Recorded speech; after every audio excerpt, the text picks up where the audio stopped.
गवाही ये मैदान देख रहा है। मेरे पीछे तस्वीरों में आप एक भीड़ देख पाएंगे। ये जो भीड़ यहाँ एकत्रित हुई है ये देश के अलग अलग राज्यों से आई है और मुद्दा क्या है वो अब आपको समझाने की कोशिश करते हैं। यदि आप ऑर्गेनाइज सेक्टर में काम करते हैं तो आपकी सैलरी से, आपके डीए से एम्प्लॉयज प्रोविडेंट फंड में कुछ पैसा जाता है और उसके बाद आपको पेंशन मिलती है। इन लोगों की दिक्कत ये है कि महंगाई का दौर चल रहा है और उस दौर में भी आज 35 से 40 साल की सर्विस करने के बाद इन लोगों को पेंशन 1000 रुपए से भी कम मिल रही है। इनका कहना है 2 बार प्रधानमंत्री स्वयं इन्हें आश्वासन दे चुके हैं पर अब भी सुनवाई करने वाला कोई नहीं है, इसलिए आज ये लोग अपने राष्ट्रीय सचिव के साथ यहाँ पर इकट्ठा हैं और अपनी मांगों को लेकर मुखर हैं। मेरे पीछे आप देख पाएंगे यहाँ पर देश के अलग अलग राज्यों से प्रतिनिधित्व करने के लिए लोग यहाँ पर मौजूद हैं। आइए उनसे बात करते हैं, उनसे जानने की कोशिश करते हैं, उनका दर्द उन्हीं से जानते हैं। सर, क्या मांगे हैं आपकी? क्या आप सरकार से क्या कहना चाहेंगे? सरकार से हम लोग ये बताना चाहते हैं क्योंकि हम लोग कई बार आंदोलन कर चुके हैं। सरकार कुंभकर्ण की नींद सो रही है। इस देश में अगर वृद्ध की सुनवाई नहीं होगी, आज हम लोगों को 500 रुपये, किसी को 1000 रुपये मिलते हैं, हमारे इलाज के लिए, सब्जी के लिए भी नहीं है और ये कह रहे हैं देश विकास कर रहा है। आज हम लोग रामलीला मैदान में इतिहास रचने आए हैं, आर पार की लड़ाई लड़ने आए हैं। अगर हमारी मांगें पूरी नहीं की गई तो हम लोग आज यहाँ पे आत्महत्या भी करने के लिए आबादा होंगे। आर पार की लड़ाई लड़ने के लिए आए। आर पार की ये लड़ाई है और 1000 रुपए से भी कम राशि जो मिलती है, जो एक सम्मानजनक राशि भी नहीं है, जिसमें 2 वक्त की रोटी पाना एक आम आदमी के लिए मुश्किल है। ये लोग इसी मांग को लेकर यहाँ पर मौजूद हैं। सर, क्या कहना चाहेंगे? जी, कहाँ से आए हैं सर? तेलंगाना से आए हैं। क्या मांग है? हमारी मांग ये है क्योंकि आज का दौर में फिर जीवन चलाना बहुत मुश्किल है। हमारे को 1000 रुपये वजीफ़ा आने से कुछ होने वाला नहीं है। जैसा कि हम बहुत मर्तबा हम ये मुद्दे को लेके गवर्नमेंट से रिक्वेस्ट की है, मिनिमम पेंशन हमारे को 7500 तो भी देना बल्कि हमारा सबका एम है। इसलिए हम लोग पूरे यहाँ आके आज हम बहुत बड़ी तादाद में रामलीला मैदान में डिमांड कर रहे गवर्नमेंट से भी। गवर्नमेंट अगर ये हमारे मुद्दे को नहीं समझी तो हम आने वाले इलेक्शन में फिर हम क्या है बताएंगे, बल्कि हम बोल रहे। तो यहाँ पर जो जनता है, जो वृद्ध हैं, वो उनकी मांग ये है कि मिनिमम उनको 7500 की जो राशि है वो दी जाए, उन्हें जो हेल्थ फैसिलिटीज है वो दी जाए और ये भी कहना है, अपनी पावर को ये जनता जानती है, ये भी कहना है कि यदि इनकी मांगे नहीं सुनी गई तो इस बार जो मतदान होगा वो सरकार के खिलाफ होगा, क्योंकि उम्मीदों पर तो सरकार खरी उतर नहीं रही है। सर, क्या मांगे हैं? क्या सरकार को क्या आप मैसेज देना चाहेंगे?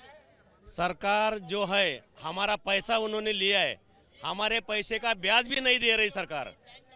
अगर सरकार ने इन पेंशनरों का काम नहीं किया तो 2024 में ये सरकार नहीं रहेगी, पूरा पेंशनर लोग उनके खिलाफ होगा। ये हमारा निर्धार है, हमारा ही पैसा है। हमारा पैसा लेके तुम अगर हमारा पेंशन बढ़ा नहीं सकते, हमारा कोई पेंशन नहीं दे सकते, हमारा कोई मेडिकल फैसिलिटी नहीं दे सकते, डीए बढ़ा के नहीं दे सकते, तो हम आपके खिलाफ रहेंगे 2024 में। तो लोगों का कहना है कि यदि सरकार सुनवाई इनकी नहीं होती है, यदि इनकी जो मांगे हैं वो नहीं सुनी जाती हैं, तो 2024 में जो मतदान होगा वो इस सरकार के खिलाफ होगा। लोगों का क्लियर कट ये मैसेज सरकार को है। मैम, क्या कहना चाहेंगी? क्या मैसेज देना चाहेंगी? सरकार से क्या मांगे हैं? कहाँ से आई हैं? मैं महाराष्ट्र से आई हूँ और मैं मराठी जानती हूँ। मेरा हिंदी अस्खलित नहीं है, इसलिए मैं मराठी में बोल रही हूँ।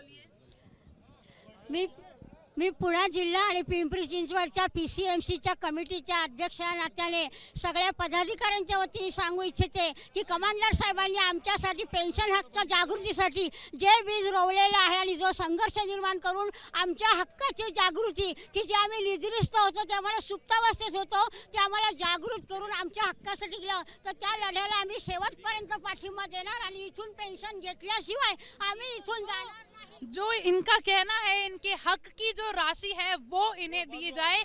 एक सम्मानजनक राशि इस देश में वृद्ध पेंशनर्स जो हैं उन्हें दी जाए, क्योंकि इनमें से सभी लगभग 35 से 40 साल इन्होंने सर्विस की है और उसके बाद 1000 रुपए से भी कम यदि पेंशन इन्हें मिलती है तो उसमें 2 वक्त की रोटी भी निकालना लोगों के लिए मुश्किल हो जाता है। लोगों का कहना है कि 1000 रुपए में तो गैस का सिलेंडर ही लोग भरवा पाते हैं, उसमें 2 वक्त की रोटी वो कैसे निकालेंगे। मैम क्या कहना चाहेंगी? मी कविता सतीश भालेराव। मैम आप हिंदी में बोलेंगी? हिंदी में बोलना क्या? मैं कविता सतीश भालेराव संभाजी नगर से आई हूँ। हमारा 500 रुपये फंड कटता था, लेकिन उसमें से मेरे को खाली 400 रुपये पेंशन है। कैसा गुजारा करना चाहिए हमने? हमारे कमांडर अशोक राउत सर मोदी जी से 2 बार मिले, उन्होंने आश्वासन भी दिए, लेकिन अभी तक उन्होंने आश्वासन पूरा नहीं किया। हमारा खाली बोल रहे आश्वासन पे आश्वासन दे रहे। कैसा जीना? गैस टाकी भी नहीं आती, लोग बूढ़ों लोगों ने कैसा जीना? यहाँ से आने तक हमको कितना पैसा लगता है, कहाँ से खर्च करना? समझता नहीं सरकार लोगों को।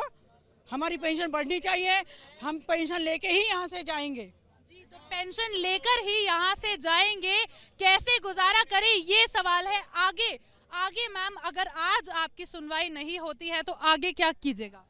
देखो, हम जीने या मरने के लिए निकले, ऐसा ही है, हम मर रहे हैं। ये भूखा मरने से तो यहाँ लड़ते लड़ते मरेंगे, क्योंकि अगर आश्वासन आप पूरा नहीं कर सकते तो आश्वासन देते क्यों हो? क्यों हम लोगों को परेशान कर रहे हो? हमारी उम्र नहीं है, अभी हमारी उम्र खत्म हो चुकी है। इसलिए मोदी जी साहब ने हमारे तरफ, हम बूढ़ों के लिए कुछ तो कीजिए। आप ज्येष्ठ भारत श्रेष्ठ भारत बोलते हो, कहाँ ज्येष्ठ भारत को आप सम्मान कर रहे हो? विकास ही हुआ नहीं। अभी मोदी जी बोलते हैं कि विकास किया है, लेकिन विकास हुआ नहीं। ज्येष्ठ नागरिक सब भूखे हैं। जब बूढ़ों का विकास करोगे तभी विकास होगा देश का। मैं बाबूराय नायक हूँ, गोवा से पधारा हूँ इधर। सर मांगे बताइए क्या? मांगे यही है कि हमने 40-35 बरस अपना योगदान दिया है इस भारत को श्रेष्ठ बनाने के लिए। अभी हम लोग रिटायर्ड जब हो गए तभी हमारा कोई पूछने वाला नहीं है, कोई अपना हाल पूछने वाला नहीं है। आजकल आप परिस्थिति देखेंगे तो हर रोज हजारों सीनियर सिटीजन मर रहे हैं। इतना पसीना करके इतना आर्थिक लाभ दिया है देश को, इतना ऊपर लाने के लिए हमने पूरा अपनी श्रम दिया है। फिर भी आज हम लोग आपके माध्यम से प्रधानमंत्री से और तमाम सरकार से अनुरोध करते हैं कि हमारी मांग। मैं निर्मला बड़वे, मैं 36 साल ओखाड़ में काम किया है, लेकिन मुझे पेंशन क्या है मालूम है? आप ऐसा झूठ लगता है कि आपको सिर्फ मुझे 1100 पेंशन है। मोदी साहब ने अच्छा किया, सब अच्छा किया, गरीबों के लिए बहुत योजना निकाली, लेकिन हमारे लिए कोई योजना नहीं निकाली। तो उनको बोलना है कि मोदी साहब, हम हाथ जोड़ के कहते हैं, हमारे बूढ़ों लोगों की मांग सुनो। हम बूढ़े का सहारा, अब किसी का बेटा नहीं, किसी की बहू नहीं, हमारे बेटे को ऐसा हाथ मांगना पड़ता है। तो आप अपने वो संसार में व्यस्त है, हमारे तरफ कोई नहीं देखता, तो हम क्या करें? हमारी दखल ले और हमारी पेंशन लेके ही रहेंगे। हम होगे कामयाब, हम होगे कामयाब, पेंशन लेके रहेंगे। जी, तो आर पार की ये लड़ाई है, एक मनोबल जिसको लेकर यहाँ पर लोग मौजूद हैं। कहना है कि श्रेष्ठ भारत बनाने में योगदान हमारा है, तो जब अब हम वृद्धावस्था में आए हैं तो हमें क्यों इकोनॉमी से दरकिनार किया जा रहा है? ये सवाल और लोगों का हौसला और सरकार के खिलाफ नाराजगी, इसी को लेकर ये लोग यहाँ रामलीला मैदान में मौजूद हैं। कैमरा पर्सन अनिल राणा के साथ मैं रिया जातुष्करन, ABP न्यूज दिल्ली।